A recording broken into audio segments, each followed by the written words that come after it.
এবারে সারা দেশে 56.5 লাখ চামড়া সংরক্ষিত হয়েছে বলে জানিয়েছেন বাণিজ্যমন্ত্রী খন্দকার আব্দুল মুক্তাদির। বলেছেন, এই সংখ্যা সরকারের প্রত্যাশার চেয়েও বেশি। বিকেলে সিলেটের মুসলিম সাহিত্য সংসদে মহানগর বিএনপি আয়োজিত শহীদ রাষ্ট্রপতি জিয়াউর রহমানের শাহাদাত বার্ষিকীর আলোচনা সভায় একথা জানান বাণিজ্যমন্ত্রী। তিনি বলেন, সরকার বিভাগীয় শহরগুলোতে স্লটার হাউস নির্মাণের কথা ভাবছে, তাতে আরও বেশি চামড়া সংরক্ষণ সম্ভব হবে।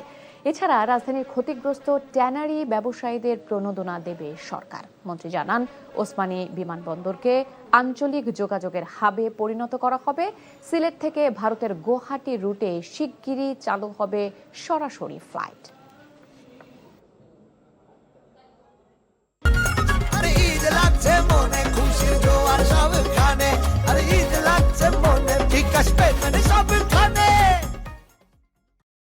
যে সমস্ত ট্যানারিগুলি ঝরে পড়েছে, ব্যবসা শুরু করতে পারেনি, এবং তাদের মধ্যে যাদের এখনো উদ্যম আছে, সক্ষমতা আছে, তাদেরকে আমরা ফ্যাসিলিটেট করব।